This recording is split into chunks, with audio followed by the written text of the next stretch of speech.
最大的挑战还是找到一个属于这个戏的独特的一个美学观。只要完成我们心里面的这个要求，这是唯一的衡量标准。这个基础就是大家对于美的感受力很接近，它这个美学原理非常的相近，彼此沟通起来很容易就达到共识，那这就是顺畅嘛，默契。人生的正八经的第一部轻功戏，从完全没概念到现在，我觉得是一个信息量非常大的一个储备。这里的酸甜苦辣这里付出以及回报挺多的，真的是可能要聊这个要聊好多。我们的道具兄弟们还是比较心灵手巧，又很辛苦。他们都很夸我们的道具做的饭很好吃，那个宫廷的点心啊，一道一道。配放走，1、2、3，拉远。对，基本上咱们做的菜都可以吃的，都是我肯定会保证它的新鲜度。其实我最想呈现出来的是什么呀？就是一种家的感觉。印象最深刻，我就觉得拍关机那一天，我说哇，《如懿传》也可以关机了。对啊，终于关机了。弟兄们的配合，以及自己对自己的又一个成长，牵扯到很多东西，弄一个完美的结局吧。经验就是，以后我再也不认为外面什么戏是个大场面的戏有多难拍了。凤船位置再往前，兵船的龙船的两侧。当这个镜头拿到手，从无到有，这种成就感，就是对制作人员他是一种内心的一个满足跟愉悦，更认识到自己原来我还可以扛这么久，或者说是专注这么久吧。我们的器材已经基本上接近电影了，算是比较值得花本钱下去的了。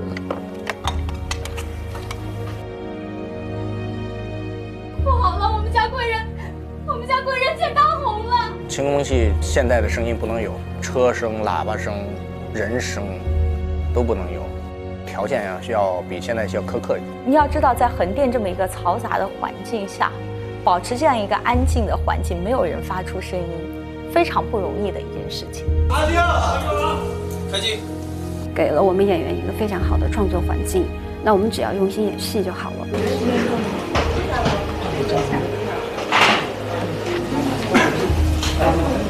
我和我的这个礼仪指导的团队经常说，我们是《如懿传》和故宫的搬运工，也是穿越的鸿胪寺的官员。出来的队形呢？如懿出来的队形就是如懿在中间，旁边呢？不，他就后边就跟了6个福晋3宝，他们都在外边跪着。已经跪着。对，已经跪着。开始。我觉得它最吸引我的地方就是整个清朝的宫廷皇室生活的这些面貌，希望就是这部剧最终展现出来的一个效果。刀拿住，人走稳，手不要晃，就正常往前走。因为礼仪它不是一种单独存在，它是依附于人而存在的，由心而生的一种敬畏。没有任何人能还原历史，那我们在尊重历史的情况下，尽量做到离它最近。我希望用视觉能够把观众提前带回到那个年代，带回到那个场景，因为照片本身来讲，它也是时间最好的讲述者。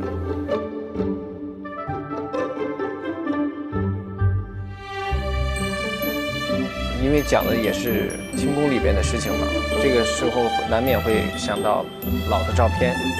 像老照片的那种怀旧的那种感觉，黑白片的那种感觉，它的光影效果也是非常的有质感，每一个首饰，包括衣服上的每一个细节，拍出来都非常的震撼。在拍摄的过程中，你都会觉得真的是你也会回到那个年代。我们就是从历史走过来的，清宫里面走过来的妃子们。我觉得从摄影的技术上来讲，也是一个从古到今年代和年代的对话。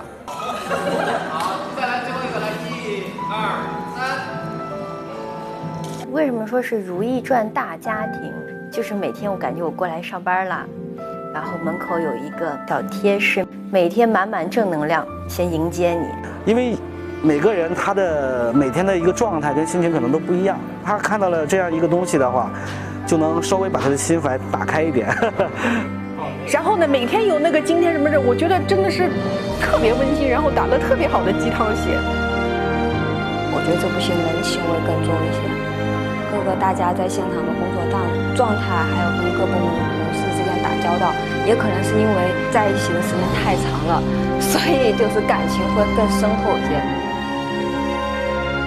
我觉得记忆深刻很多，真的很多，包括跟演员啊什么的，他们的每个摄影拍摄啊，有的时候飙戏什么的，都特别让我感动。我越来越发现，思维越来越开阔了，然后能量也越来越大，越来越有担当了。我觉得就是这样的，就是比以前强大。失去的是时间，失去的是体力和汗水，但是我得到的是承诺和成绩，然后还有就是不断的自我的改变。希望呢，大家不仅仅是了解到《如懿传》的演员、《如懿传》的戏、《如懿传》的导演，可以了解一下在幕后为这个戏努力的这些人们。所以挺感谢这些主创，感谢这些所有的工作人员。我觉得他们为这个戏贡献了很多，也很敬业，也很专业，而且最重要是他们对这个戏有热情，这一点我觉得是很难能可贵的。但是一部作品究竟能希望获得什么样的成果，我就希望这种力量能够传递出去，让更多的观众感受得到，这就是我们最大的追求。停，好了，过了啊。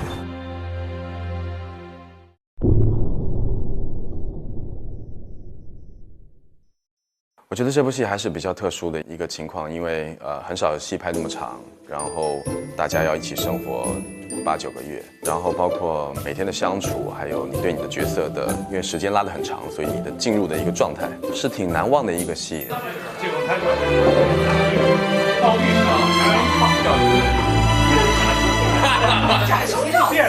私底下就是我呀，包括张嘉宁，就几个妃子，我们比较差不多大年纪的嘛，我们都会嘻嘻哈哈，就很开心。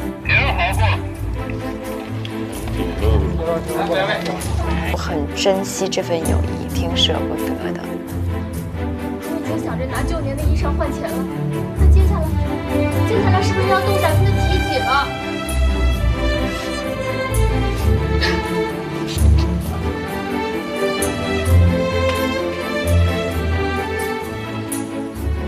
戏外非常的热情，心地非常善良，然后我们俩特别聊得来。我们俩在现场经常就搂在一起，因为这样可以互相支撑，觉得站起来没那么累。我们3个基本上是连体婴的状态。拍戏这么长的时间，这个戏给我带来的一个，你能拍这么长的时间的戏，然后收获了一个作品，还能收获一个好的伙伴、好的朋友，多好啊！但现在还没死呢吧？社会人士的皇上欢心呀。每一次拍那种大场面的时候，就真的像宫里面开了茶话会一样，就是各种聊天。晚上之后便去为你送亲祈福。哦，不是我，看错。皇上特别爱聊天，但是就是属于那种平常大家一起聊天的时候，然后就默默的，别人说到什么他就偷偷的笑，然后我们就老说他在旁边捡乐的那种人。私下我不是叫白蕊金吗？他们又给我起外号叫白切金，那他们还有海兰叫兰兰，那个高希月叫月月，皇上叫上上。说兰兰你在哪里？绿绿你坐哪里？这现场其实是很好玩的。我在宫里时间长了，有的时候拍完戏，我别的朋友跟我打电话的时候，我有的时候会说，比如说什么，甚好，我说若是怎样就怎样。我觉得《如懿传》台词已经影响到我的生活用语了。那天我问他，我说，哎，玉云姐姐，那天韩香见来了，跳那个舞好看吗？他说，哎呀，好看，特别好看。我说怎么跳的？你给我学一下。我跟你跳啊，就可美了，就这样。我觉得狗。为什么是狗？感觉出来的声音就是狗吗？干什么？哎呀！哎呦，小川特别搞笑。到现场就是真的管不住自己的嘴，你会发现太后一直就是在吃开心果，虽然有的时候也会偷吃其他的东西。就是想要把好吃的东西分给大家，就要把自己所有的东西搬在桌上，各种零食，各种小吃。哎呀，你们前底里的好姐妹。你想的纯属是李纯是吧？李纯还没出来呢。我觉得我跟纯纯哪里好？哎呀，他养一样嘛。是绿。是绿。跟他说。挑战，我觉得可能整部戏所有人都是一个挑战，就是台词特别的拗口。如果很多人的名字和职位放在一起的话，我觉得是一个特别难记的一件事情。但是有些人名真的很要命，什么科尔沁的寨桑根敦大人，就这种就是你就绕了半天，包括嘉贵妃、嘉贵妃，就很容易就说嫖。开始。皇上要将孝宣皇后东巡时所居的大船清血府运回京中保存。预备，预备，预备。而且每个娘娘又每个时间段她的位分不一样，有的时候是常在，有的时候是贵妃，有的时候是妃。哇、我记得她是嘉贵妃，结果明天拍的戏她又变成嘉妃了。我说到底，因为每天拍戏也是乱的嘛，就会真的这个很难记。而且皇后经常要所有的人说个遍。对，然后就会在记名字上面就一直在不停的去看他这个阶段叫什么，然后还要记住啊，他现在是常在啊，那个是贵人，对，就是稍微累一些。传皇上口谕，4阿哥永成早已成年，命即刻出居宫外府邸，无事不得入宫。就刚开始压力非常大，就整个状态就集中不了，就是很多东西要去想。我经常会因为说我晚上这个词背不下来，我会哭在屋里，我会哭，我压力特别大，然后我就给我朋友打电话，我说怎么办？哭完以后打完电话还吭哧流着眼泪背，所以我觉得我自己内心变强大了。多少题？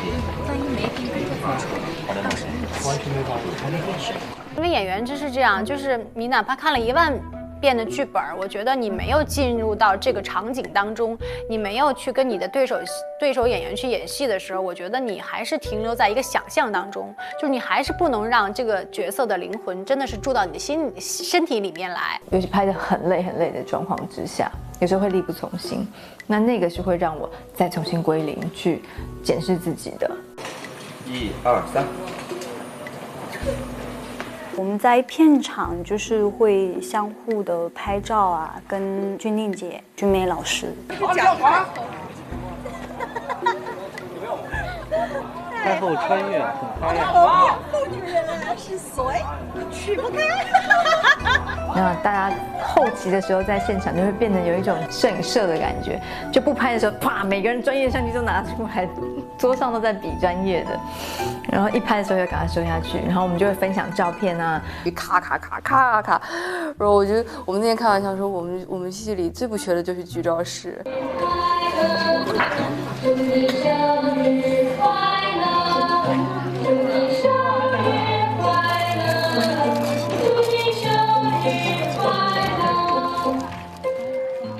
所以我希望的是，这一段人生经历在每个人的记忆当中都有一个独特的位置。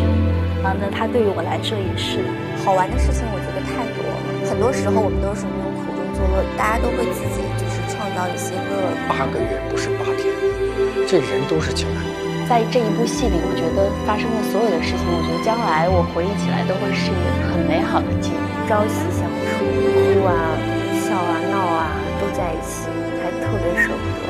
我们之间是存在革命友谊的嘛，所以其实一起奋斗了这么久，然后有那么多好笑的段子，然后又一起淋过雨，一起就是长途跋涉过，我们也去坝上拍嘛，然后也一起经历过风沙啊，其实这种都会有一种情感上的不舍。其实这部戏印象最深的，我觉得拍的不是戏，拍的是心态，像上了一个学校一样。我觉得比任何的表演学校都有用吧。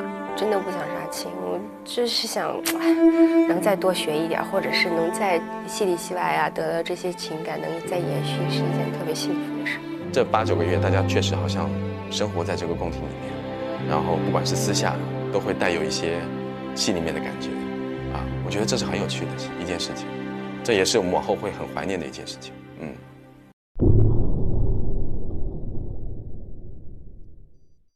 每个女人在死的时候都会有一个华彩篇章。我每个嫔妃都不管多恶，都拍得特别美，多元化的塑造了女性群像。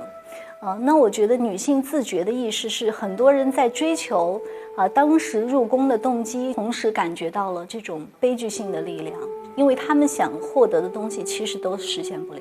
说，你这样是看不见西方殿的，看不见也得看啊。儿子是为娘的命，就是这个女人真的是很可怜啊，又没有男人的疼爱，然后唯一的指望孩子又被皇上唾弃啊，甚至出嗣。对啊，所以很悲哀。曲有误，周郎顾，蕊姬绝唱。奕欢第一次见到皇上那天，我们大家一起去看了一场烟花。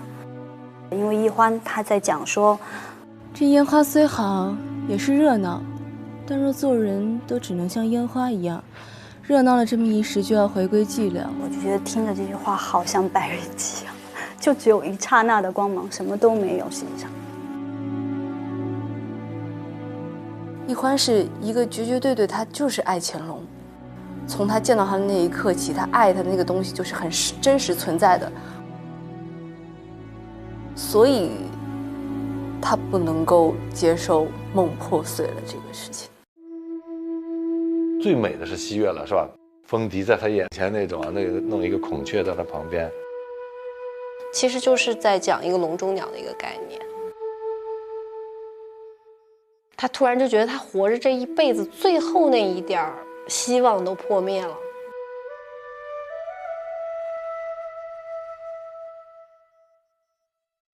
所以后来他也开始要把兰花拉下水，要去告诉皇上兰花这些罪行。今生的事还未定，皇后就想着后世的因果，难怪你在昏迷的时候一直喊着一报还一报。没想到皇上在他临终前竟然还在就逼问了他，就是留不住了。皇上对于皇上的失望，但是呢，即便是失望，在他心里面，那皇上还是她的丈夫。皇上，皇上！金元的死在前面梳他的头发，然后一点一点的。他这么多年一直坚信的东西全都坍塌了，不只是从世子那儿，还是乾隆那儿，这个人绝望了，到最后来都像个笑话，像个骗局一样，自己像个傻子一样。主，喝汤了。其实魏嬿婉，她的智商、情商双商都很高，因为受尽欺辱了，所以后面有报仇，各方面的情绪压制自己，一步错步步错，没有回头路。但是看到最后一集的时候，我为她流泪了，我觉得嬿婉很可怜，有时候很可恨也很可怜。我说我拍这么多嫔妃的死都挺漂亮，但如懿的怎么死我一直想不好。如懿在那个时候可能没有那么多的怨恨，包括她最后要烧掉自己所有的东西，跟这个后宫脱离掉各种关系，她不留一点痕迹。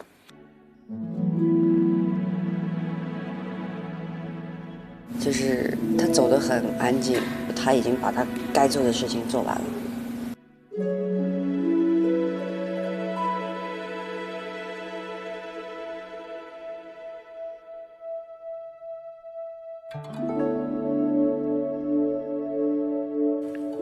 皇上，懿坤姑娘娘轰了。如懿的离世是让我觉得那个东西是太复杂了，有我自己的自责、内疚，还有太复杂的东西在里面了。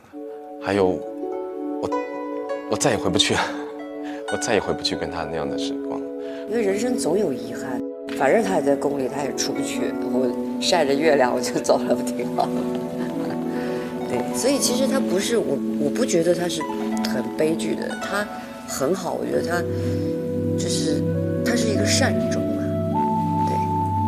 他离世以后，我一个人在城楼上面，那个情绪很复杂。我也之前也没有那样演过戏，因为我们拍了那么长时间，我们经历太多事情了。到那一刻发生的时候，你真的是不能接受的，也是非常非常痛的。臣妾只希望和皇上长长久久的，能多长久就多长久。臣妾总和皇上在一块儿。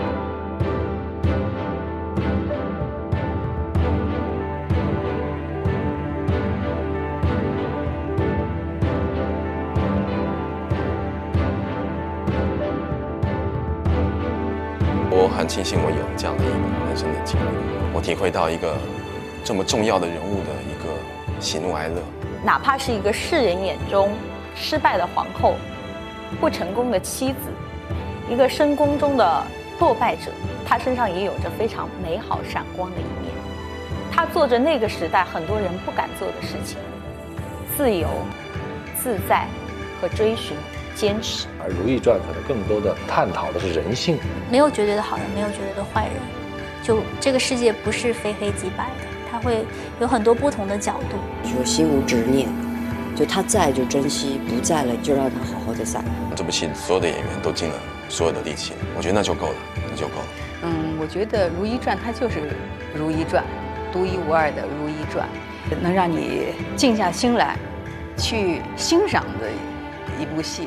它可能是更多的是娓娓道来，我希望观众来做一个爱情文艺片来看。以我们现有的资源和我们现有的美学追求，我们希望成为一个凝结着我们心血的一个独特的电视剧吧。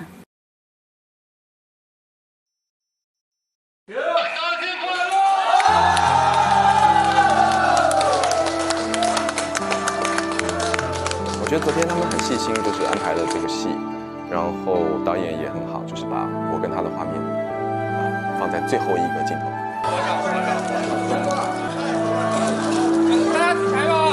原来想会很兴奋，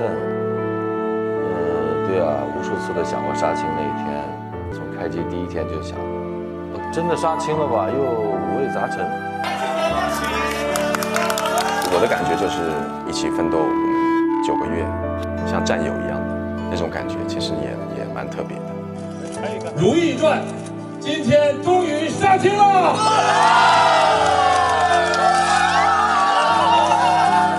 哎，不说了，一说又得掉眼泪。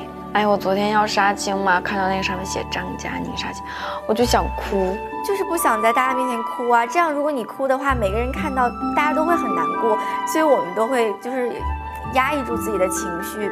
突然觉得要告别的时候，你会真的有这种不舍，多年没有的那种感情了。杀青感言，我终于杀青了，终于拍完了，我终于不用演坏人了。其实真的还挺舍不得，你就会有一种失落感。有些经历其实你人生中只会出现一次，因为这种默契度啊，真的是很难得。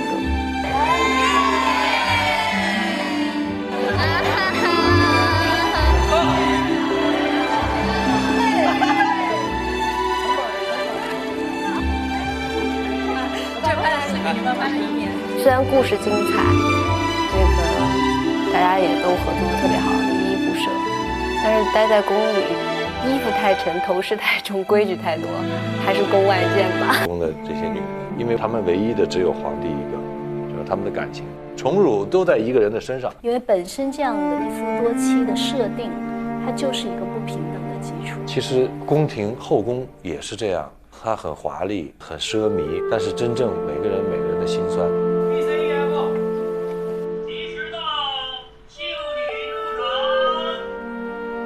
婉华是一个非常非常贤惠的一个女人，非常的爱乾隆，这种爱是夫妻之间的爱。我跟孝贤皇后的话，可能更相敬如宾一些，但是我心里面还是很尊敬她。丈夫是一个皇帝，他必然是要把国家的利益放到第一位，而你作为一个皇后，必然要把国家的安稳、后宫的安稳放在第一位。真希望你能够管束后宫。臣妾明白，只是臣妾无能，只怕做不好。怎么会呢？你贤惠大度，只要用心做，怎么会做不好？皇上对臣妾的期许，臣妾都记在心里，绝不敢忘。好。王华喜欢乾隆，但他也很看重自己皇后的位置，所以他就一直在这种两种心态下就是矛盾。其实我们不能拿现代的女性去看待浪华，她毕竟是一个传统女性。浪华是一个好母亲、好妻子。就是有一场皇上生了疥疮，我去养心殿照顾他，我觉得朗华没有机会让他表现深深的爱皇帝的这种戏份。皇上，你醒了。就一说完那个话，我就哗眼泪就掉下来了。只有那样的情形，观众才能知道兰花爱皇上有多深。我觉得我的母亲是想要得到爱，但是可能种种客观的因素导致她不能，她必须要取舍，要放弃。皇上，你很久没有叫过臣妾的名字了，你还记得臣妾的名字吗？就在这么一点点细节里面，他才会体现出这个女人对于这个男人，她其实还是有一点点寄望的，但是她也知道这种寄望就是少的太可怜了。越想拥有它，越想得到它，你就是离那个东西越来越远，不要太执着。越想要事事如意，越是不能把握住很多的事情，到最后全盘结束。皇上。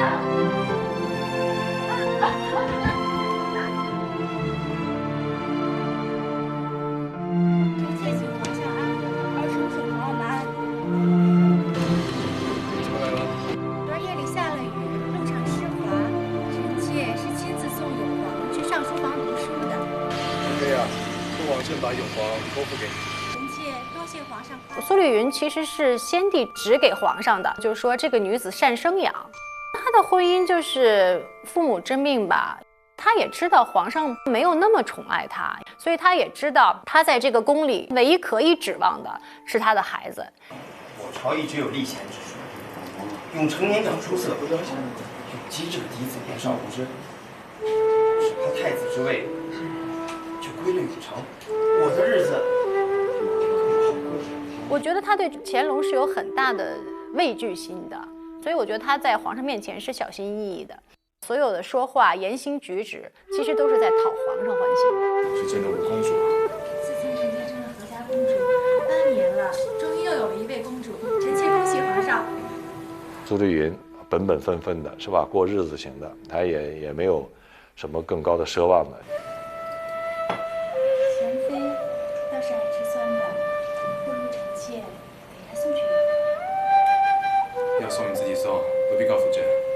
我觉得他应该是喜欢乾隆的，因为乾隆又很帅，又很风流倜傥。但是苏丽云是属于那种，我虽然很爱你，但是我也看清楚了你其实对我是可有可无的这样一个状态，那么我也就往后退，就是安于这样的现状去维持这样的生活。开始。本宫还以为贤妃宫里春色调理，一日也不大。皇上自会告诉你。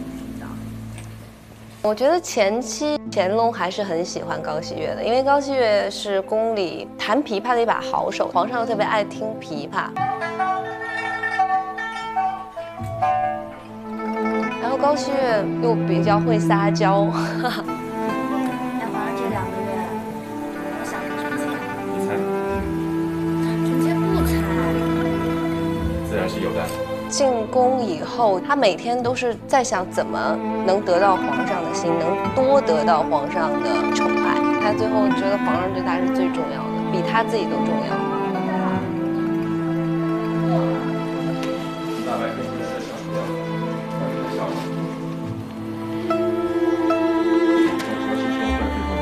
那个时候也是高熹月特别想生孩子，然后去保住自己的地位。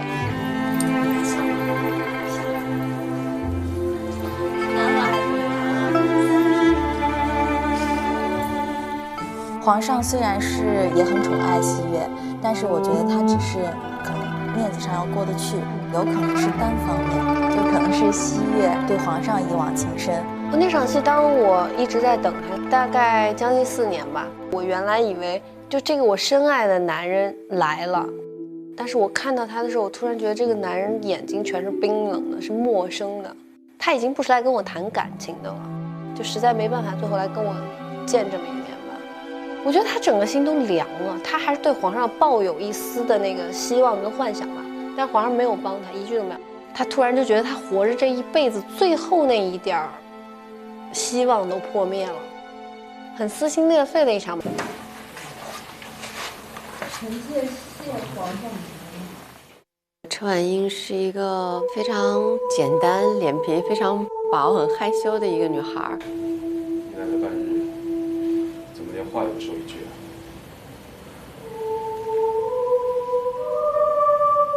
臣妾笨嘴拙舌的说了。我最喜欢的是有一场剧，就是皇上爱上相见了，然后呢，有一天我就躲在一个角落里，默默地看着相见的寝宫。然后这时候那个如懿走过来了，她说：“你在等皇上？”我说：“是，也不是。”我说：“这么多年来，我一直对皇上的那种心意，可能皇上都不知道。”俊姐就说：“那你为什么不去告诉皇上？”我说：“没事儿，喜欢他放在心里就行。”觉得就还挺打动人的。婉英是那种你在他身边，你都不知道该怎么跟他相处，就是爱得太深了，反而会很难去表达。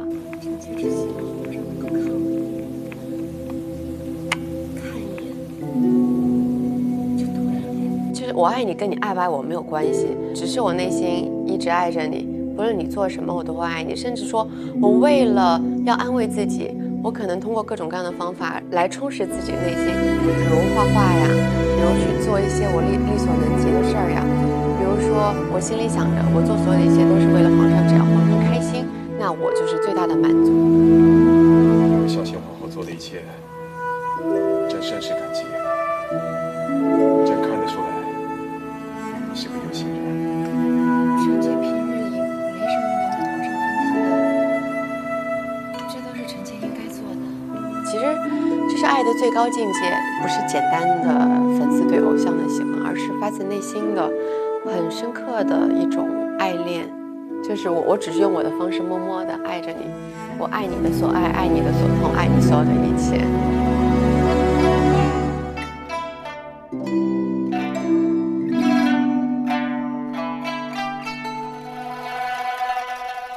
曲有误，周郎顾。白羽姬是怎么样吸引乾隆注意？他弹琵琶却故意弹错，有个音错了，是谁啊？是奴婢。自己大胆的跟皇上接近，成为了乾隆他那个登基以后第一个的新人。你叫什么名字？奴婢姓白，名蕊姬。为什么他选择白羽姬不选择高希月？因为高希月棋艺很精湛啊，他根本就不需要乾隆来点拨。乾隆喜欢这种自己能够点拨一下的这种心情。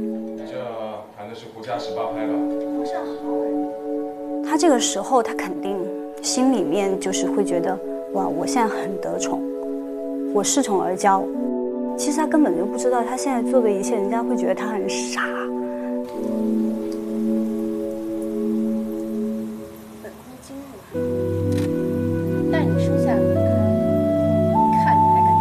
后期不就是他嫌弃我生了一个怪胎吗？就基本上就再也没有得宠过。梅嫔的梅跟没有的梅放在一起是一样的，因为最后他死掉，皇上并没有给他办任何的丧礼，那只是白布一裹，所有的人都忘了我，感觉就像这个人从来没有存在过。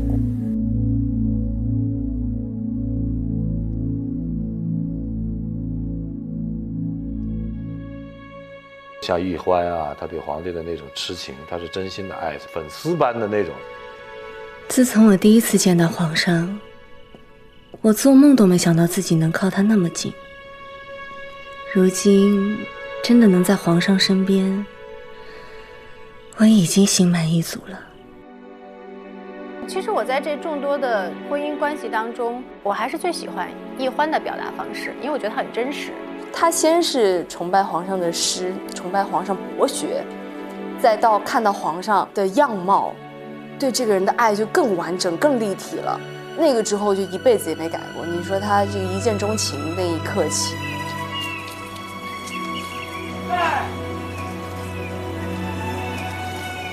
我记得导演跟我说过，说易欢是一个他一辈子一直到他死的那刻，他只要想起他第一次见到皇上的场景，可能他都会哭的那个人。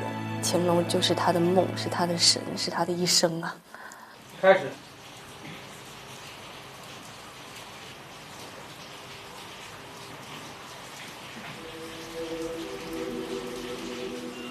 一直到他孩子死之前，我觉得他在宫里的生活，他的心情都是幸福的。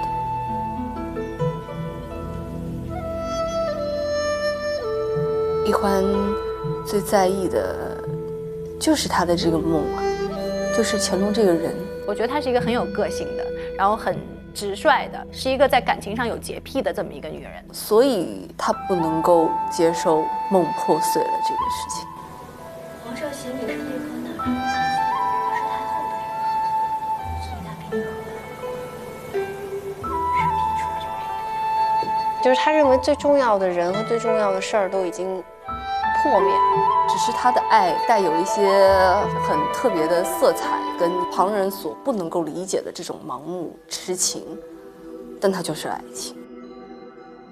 第一次见到世子时，我便被他的笑容打动了。他笑起来那样温柔，我从没看过那么好看的笑容。那个人是你的初恋，是你很多年前年少无知、情窦初开的时候刚见的那个人。第一眼你可能觉得那个是爱情，我觉得世子是他的一个梦想，永远没有办法去实现的这么一个梦想，但是一直留在他心中，你一直念念不忘的，觉得可以为他去死，可以为他去什么都去做。皇上，皇上，这是好呀，皇上。其实他跟世子的交集并不多，可能只有一两面之缘这样。他是个很重感情的人，让他放弃什么、做什么、拼什么，他都可以。我又在哪？在哪？主儿，你刚才产不能出去，放开我！结果到最后来，都像个笑话，自己像个傻子一样。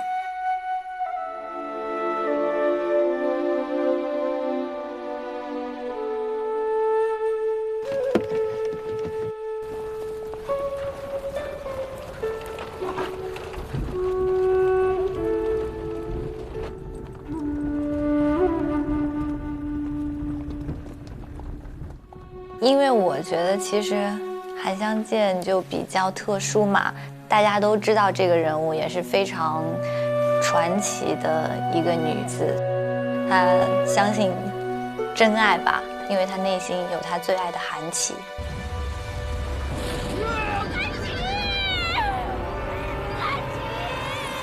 自己心爱的人没有了的时候，她也想着就是要自杀，但是他又在湘剑和韩琦的感情里面看到了曾经的自己和弘历。你若是说这些的话，本宫也懂了。本宫并不上你是在那一刻，可能给了他一种力量，多了一个精神上的依靠吧，有一种惺惺相惜的那种感觉，所以他们之间会有一种了然，一种知己。你可想好了，这一碗要喝下去，就没有后悔的余地了。没有什么可后悔的。他到后来为了保留他内心对韩琦的这种思念，或者说是对他那份爱的虔诚忠贞吧，他就愿意永远不要生孩子。孩子是要跟自己心爱的人才可以产生的这样一个结晶，所以我不能跟我不爱的人生孩子。耿直的性子，真是像极了从前的如意。是吗？那用不了多久，皇上就会像嫌弃皇后那样念起臣妾。韩湘剑在那样子一个环境里面，她对自己爱情的追求，我觉得可能和现代女性是比较相似的。现代女性可能会更加追求自由一些。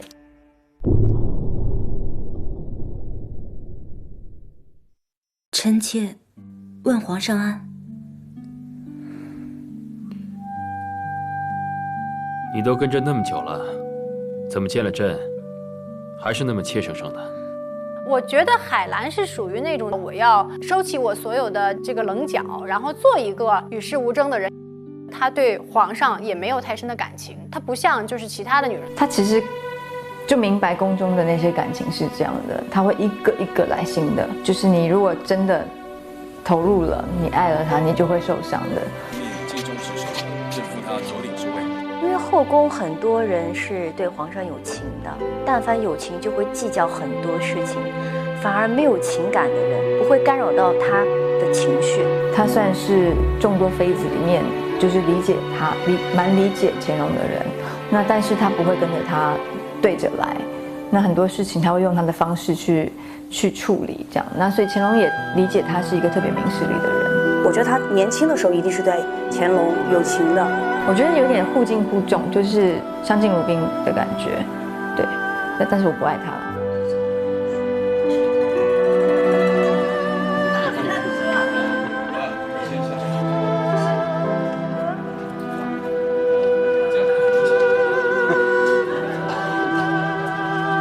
我喜欢海兰，因为我做不到她那种境界。她对男女之情是看得非常的通透、明白，从来不抱有期望，她就不会失望。她是自己本来很软弱的，但她为了如意，她可以改变，可以自己坚强起来。其实，已经超越了姐妹，比亲人都还亲的那种。海兰是对如意的情，她帮如意做这么多的事儿，属于情。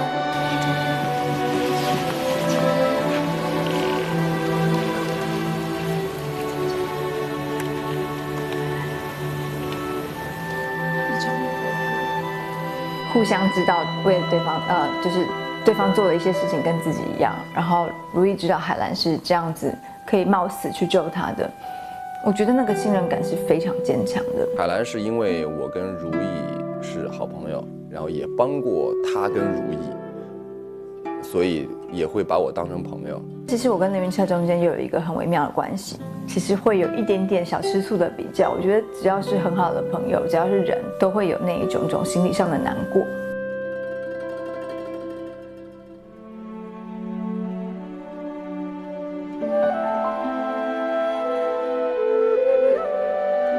我们在创作的过程当中也一直在讨论，到底说如意跟凌云彻之间的感情建立是在什么时候？凌云彻对如意呢是守护、懂得、关心，但又保持着一定的距离。凌云彻，你还是收下这鞋垫吧，我缝了2个晚上呢。我是想多谢你的救命之恩。看到凌云彻在冷宫对他那么好，救了他的命，你说喜不喜欢他？我觉得喜欢，但是是什么样的喜欢？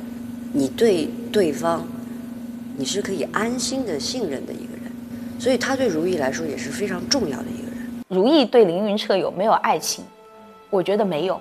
对于如意来说，凌云彻就是一个在他绝望和低谷的时候陪伴他的人，他的爱情永远是属于少年红利的。他从小是个冷静的人，他知道是不可能的，就是你根本就不用去有这个念头都没有，就是说当然的，对我对你是这样子的。在帝王家庭、帝王家族又是这么一个特别极端的环境啊，他们彼此把这份情感已经变成了一种信仰，无论是世界上的堆积，还是岁月上的累积，在增进感情的过程当中，还在克制自己。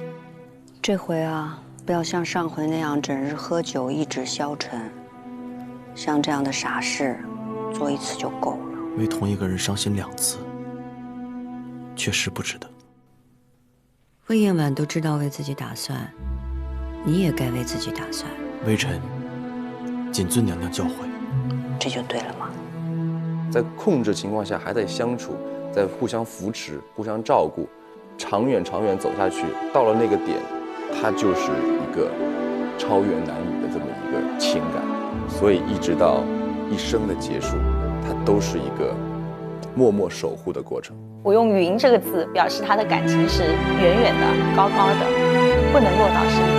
我的期许只是希望他平安就好，顺遂就好，看淡一切。无论你走多远，无论你经历了什么，只要你回回头都会看见我默默的在为你打那把伞。就是很多爱慕之间其实是可望不可得的，你只要远远看着他就好。还请皇上恕罪。到底是你救了皇后母子，刘云车，你救护皇后母子有功，赏黄马褂一件。皇上因为这件事情他也不高兴了，他觉得你为什么要那么拼死拼活的去保护如意娘娘？他有吃醋，因为爱一个人一定会为他吃醋的，所以我也有告诉凌云彻，你小心一点，不要再这样了。还有场比较典型的戏，当我被阉掉，凌云彻被阉掉变成太监之后，第一次跟如意见面，我把凌云彻带到玉坤宫，跟如意说：“哇，这是皇上赐给你的礼物。”其实很讽刺嘛。而且什么原因之前已经有了，皇上心结在哪里，我们已经知道了，我们经历了基本上一辈子了。我说你我之间又有一种心灵相通、超越男女之情的那种情感在那里。那我说在这种情况下，我说还有什么可说的？刚好我在监视器边上，我特别想看到那场戏。一开始是有人在，镜中什么在，然后说啊，娘娘，就是你看，就是新来伺候你的太监。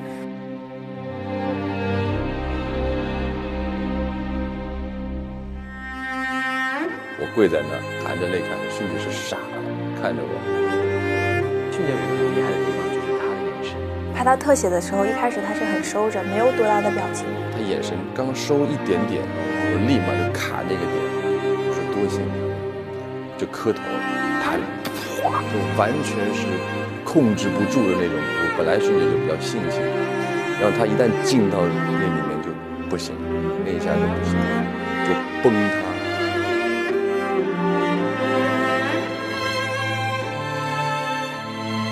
若干年之后，他无意当中在御花园看见我，找了我的凌云彻，两人就是流着眼泪看着，笑着，都含着眼泪笑着，看着对方。他说：“你好吗？”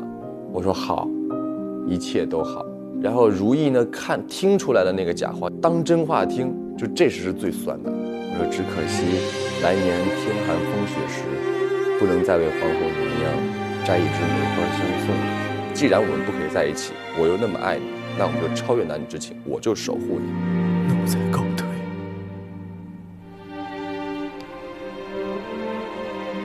你保重啊。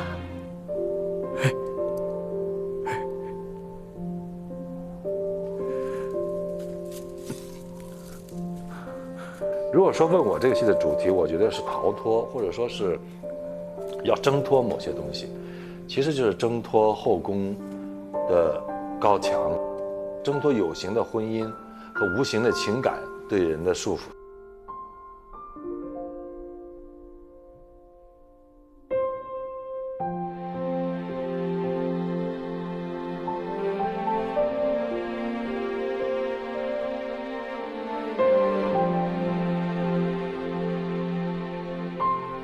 如意也好，弘历也好，乾隆也好，我觉得每一个人，哪怕是小小的宫女太监，他们都是一个时代的牺牲品。如果他们可以选择，我想没有一个人会愿意生活在红墙底下。大家都到最后，其实都是走向了孤独的结尾啊！如果我们把人身上的某一部分的社会功能放大的时候，其实是对人性的全面抹杀。我觉得这个戏可能更多的是一首挽歌，是一种帝王爱情的挽歌。帝王的婚姻当中，没有人是有可能幸福的。我们在这部作品当中，一定有对当时制度的批判，就是这个戏剧的悲剧所在。我小时候读的时候觉得惋惜，但是现在懂了，因为人生总有遗憾。就是因为爱，因为情，无可厚非。我觉得普通的爱情是取暖，那咱们讲深层次的爱情还是开triển。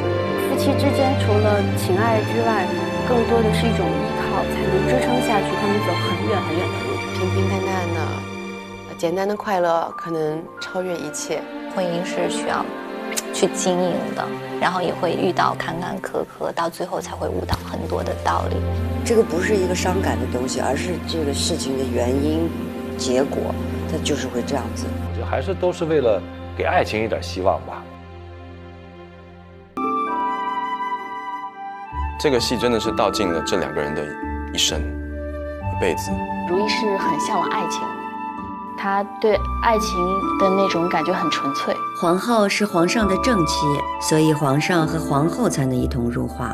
宫廷后宫，它很华丽，很奢靡，但是真正每个人的心酸。可能我从小就在想，那我能不能喜欢一个人就一个人呢？他当时肯定觉得自己疯了，你知道吗？就是怎么可能大家都那么那个？我们那里一个丈夫只能有一个妻子，并没有钱。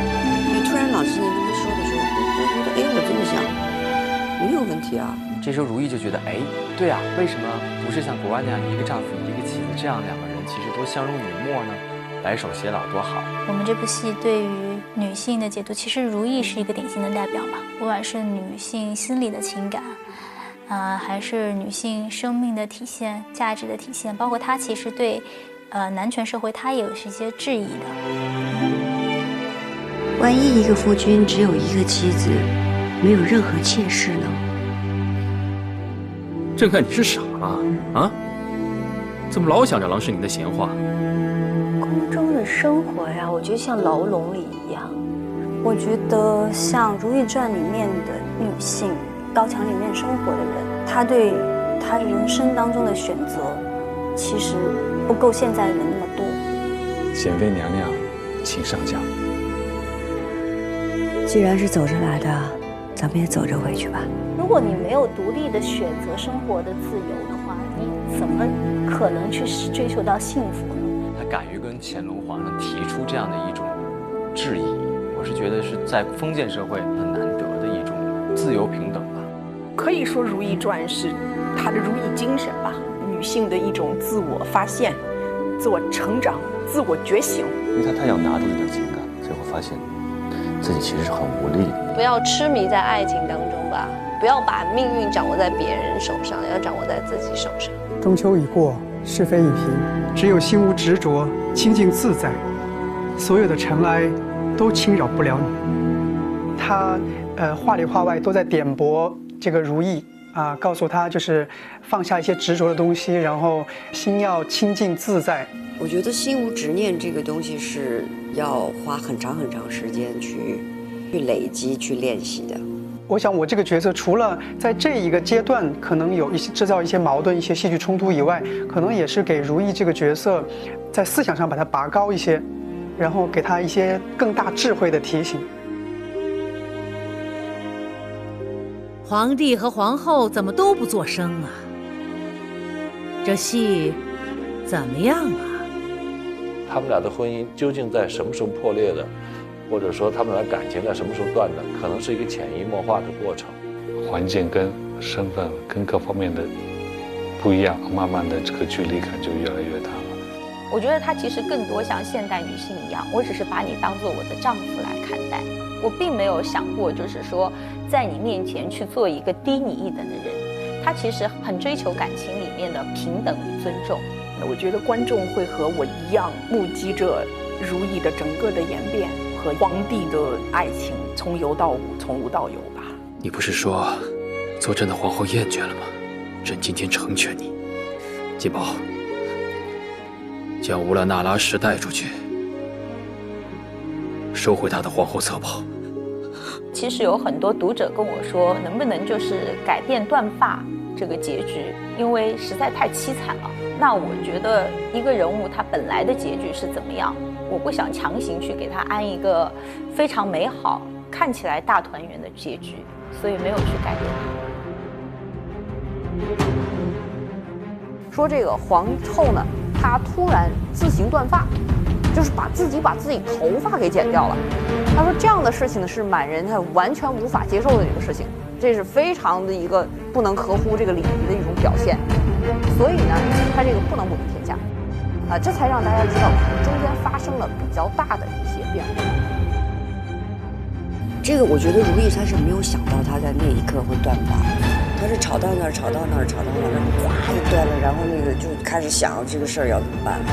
对感情的失望，对他眼前生活的失望，但是他又没有办法去改变整个环境、整个社会，他做到的只能是坚持自己。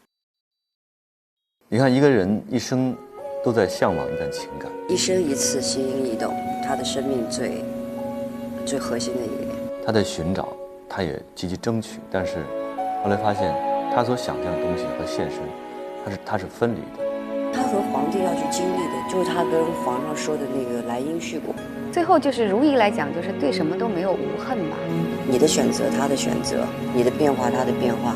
对，到这个地方，他自动就结了。这个不是一件伤感的事情，而是你跟这个男人有一个非常完整一个融合的过程。就是两个，其实到最后，我觉得一个戏就像画一个圆一样。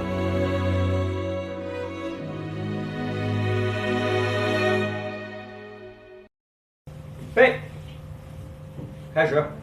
第一个镜头我都想得特别清楚。我记得拍皇上哈是这样，我跟摄影师说这样到那儿，焦点在虎臣这儿，然后焦点一变了，通过虎臣他会醒来。当时拍时候还挺兴奋，但是呢，第一个镜头拍完了呢又很沮丧。万里长征才走了第一步，让你绝望是吧？我们那么长的一个戏才拍第一个镜头。得瑟你在上面过去，你也是，你也有罪啊，跟你有了，你还说是我从艺以来拍过最长时间的一部戏，基本上经历了春夏秋冬。从穿短袖、穿小裤衩，女生穿裙子，到这个最后我们捂着军大衣，再到后来我们又开始逐渐把上衣和这个秋裤、保暖裤都脱了。其实就是在精神上，因为时间太长，起初的激情呢会慢慢的会被消磨，但是呢，我们这样的工作呢又必须得保持这种激情。停，没更好，停，更好。从来没有过一次就是说，哎，可以松懈了，可以放松了，可以休息了。那个不用你说了，那个谁，你说最后一句，报上去就行了，预备。包括对剧本啊，包括对演员的表演上，有时候不那么顺的时候，蛮沮丧的。停。自我的一个调节吧，这个是我觉得是最大的难度。我还是一个蛮有耐力的吧，我觉得还行。说再来2月，好像也还能拍。停，好，过了。好，行，过。他走过来后，他走到这儿，看这个这距离，行，好吧，那就在这儿了。我的风格呢，我是希望在现场能让所有人感受到的气氛是轻松。张哥，你要演什么？张哥？我要演那个乳母嬷嬷。所有人放松了，才会更好的发挥自己的能量。国浩，来。哎我去，看我老婆快杀了我了！今天这么多人，为什么来这么晚？如果说人生有了1年1部的话，我觉得他最起码他是让我往前走了5步。这一部戏，你就往房堂那一走，就放那边。苏联为了年轻点就炸给人了。因为《如懿传》，我结了婚，我有了孩子。谢《如懿传》，拍《如懿传》就是又新学到了很多东西。每一次接触不一样的人，也会接触不一样的演员，从他们当中去感受到一些你觉得好的东西，那你就留在自己的脑子里面，是吧？就做一些沉淀。我觉得咱们这个组是特别认真、特别执着，就是对工作一丝不苟。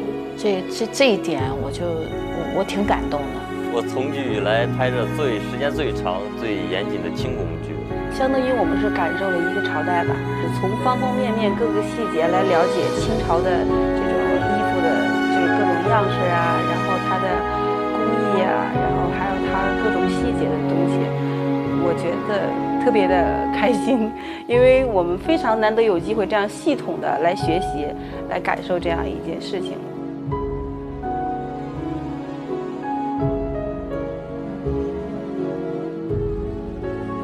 大家能够通过衣服、通过造型，能够看到这些后宫生活的喜怒哀乐。就是这么多细节，这么繁琐的这种工作量，还是值得的。那个衣服摆在那儿，就真的像一件艺术品戳在那儿一样。所以说，我们想要这种感觉。为毛那么多？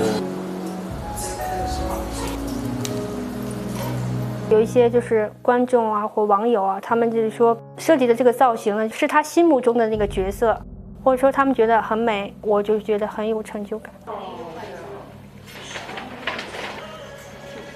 一开始你是想象的，然后你见到本人的时候，你把它整体造型都做完之后，这就蛮开心的。跟阿叔合作就是我喜欢跟着他，因为他给人感觉就是永远学不完东西，每次都有创新的。阿叔每次跟我们说，就是你爱护衣服，就相当于你爱护这个演员。这应该是我10几年来最大的一次挑战吧，真的也了解了不少。细的去绣它，尽量找那种清朝的服装也改变了现代的一些理念。